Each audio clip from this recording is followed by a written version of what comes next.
back 2 days ago from 3 months abroad. So we've been filming new episodes of Destination Truth, and the way that we film the show is we leave the country and we go all the way around. So we leave headed in one direction and we stay out for 2 to 3 months and make our way around the planet and come home. So we just got back a couple days ago.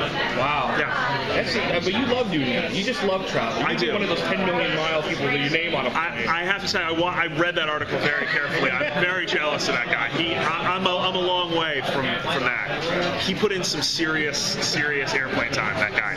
I mean, you do the math, that guy spent a lot of time on airplanes. Like on every day almost, right? I think he said he took over 200 trips to Australia over the last 10 years, which is crazy. He's a drug runner? I know, right?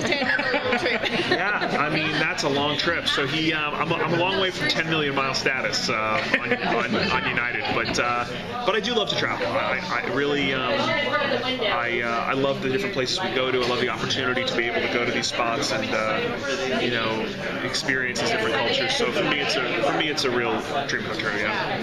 That's awesome. So I watched my first Destination Truth You did. episode Terrific. last night. Which one did you watch?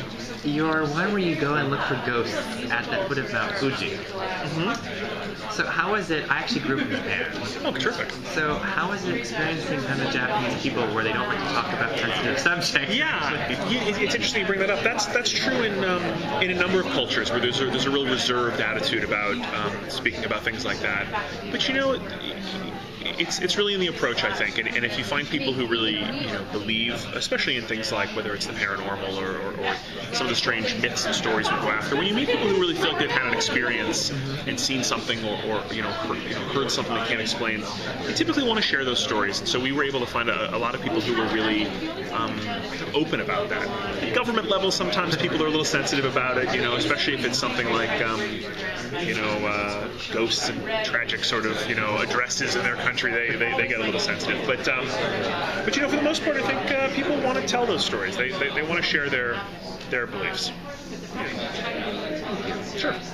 What's the most unusual topic you addressed? I think for us, it tends to be by location.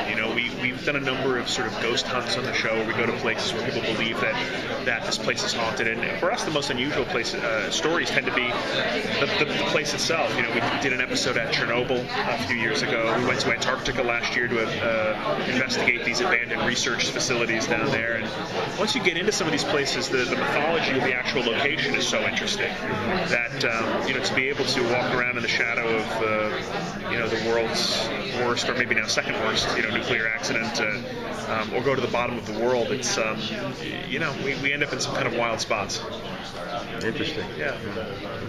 Joshua, what do you think is the biggest attraction in Destination Truth? Is it the actual ghost hunting, or is it the locations, or is it kind of a mixture of both that creates that winning formula? I think it is a mixture of both. I think that there are a lot of shows that deal with strange stories and myths and monsters and ghosts and things like that, and there are a lot of travel shows, and I think that I think part of the success of the show has to do with the fact that we try to showcase the journey itself.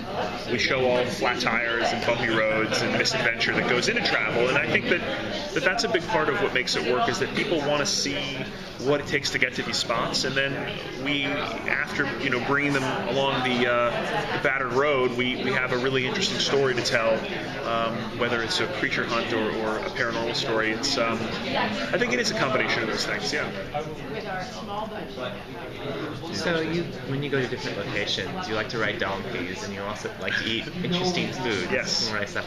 What would be the I know when you're filming, sometimes you always get all the reaction shots. What's probably the most interesting and yet disgusting food you've eaten thus far? It's easy. The worst food I've ever eaten is in the Philippines, and it's called balut, and it's a delicacy of the Philippines, and every time I say it in front of a Filipino person, they can't believe that I'm saying it.